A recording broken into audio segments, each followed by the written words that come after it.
Setelah rampung membangun rumah, umat Hindu wajib melaksanakan ritual melaspas.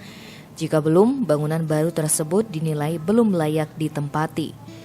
Jero Mangku Iwayan Satre mengatakan, tujuan melaspas untuk membersihkan dan menyucikan benda ataupun bangunan baru secara niskala sebelum digunakan atau ditempati.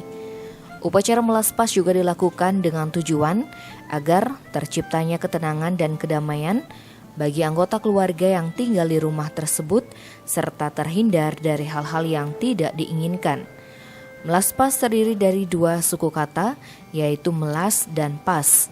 Melas berarti pisah dan pas artinya cocok. Jadi, penjabaran arti melaspas yaitu sebuah bangunan dibuat terdiri dari unsur yang berbeda-beda, ada kayu, ada pula tanah dan batu, kemudian disatukan terbentuklah bangunan yang layak atau cocok untuk ditempati. Dalam pelaksanaannya, lanjut Mangku Satre, upacara melaspas terdiri dari beberapa tingkatan sesuai kemampuan umat.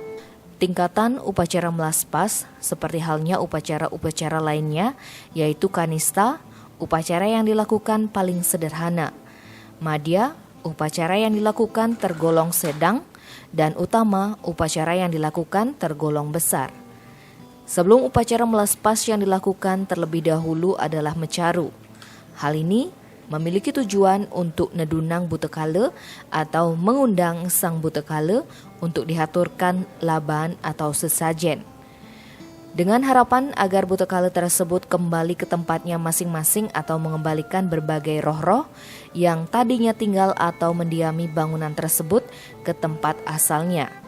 Kemudian menghadirkan Dewa Gana yang diyakini sebagai Dewa Rintangan yang bertujuan untuk menghalangi hadirnya roh-roh pengganggu.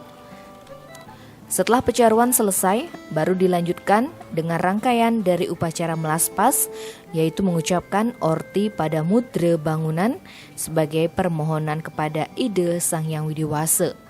Orti adalah simbol komunikasi sebagai permohonan dalam perlengkapan upacara dalam pemakuhan atau pemelaspasan. Tahap berikutnya adalah memasang ulap-ulap di bangunan. Ulap-ulap yang dipasang bergantung dari jenis bangunan. Bila bangunan tersebut merupakan tempat suci, maka dasar bangunan digali di lubang untuk tempatkan pedagingan. Jika bangunan tersebut adalah bangunan pokok atau utama, diisi dengan pedagingan di puncak dan madya bangunan. Selanjutnya, pengurip-urip, arang bunga digoreskan di tiap bangunan, melambangkan Trimurti, Brahmana, Wisnu, dan Iswara. Rangkaian upacara berikutnya adalah Ngayabang Banten Ayaban dan Praspa Melaspas yang didahului memberikan sesajen di Sanggah Surya yang terbuat dari turus lumbung. Dilanjutkan dengan Ngayabang Caru Prabot Ngentek Linggih bila yang diplaspas adalah tempat suci atau pelinggih. Upacara ini biasanya dipuput oleh pemangku, namun tak jarang untuk pura dipuput oleh sulinggih. Selain sarana tersebut, lanjutnya saat upacara melaspas juga menggunakan siku-siku yang ditempatkan di dinding bangunan.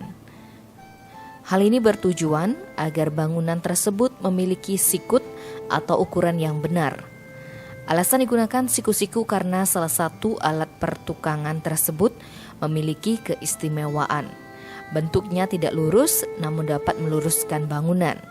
Ketika membangun tidak menggunakan siku-siku dapat menyebabkan bangunan tidak beraturan. Dan yang lebih fatal lagi adalah konflik akibat tanah yang lebih. Selain penggunaan siku-siku ada juga simbol tapak dara. Tapak dara merupakan simbol keseimbangan antara pawongan, palemahan, dan parahyangan dengan harapan nantinya bangunan yang telah diplaspas senantiasa seimbang dan tidak mudah roboh. Dalam upacara pemelaspasan yang dipuja adalah Dewa Pemelaspas, yaitu Betara Bagawan Biasa, dan Dewa Pamukuh, yaitu Betara Bagawan Siwakarma. Pamukuh adalah rangkaian upacara yang terdapat pada upacara pemelaspas. Pamukuh berasal dari kata kukuh yang artinya kuat.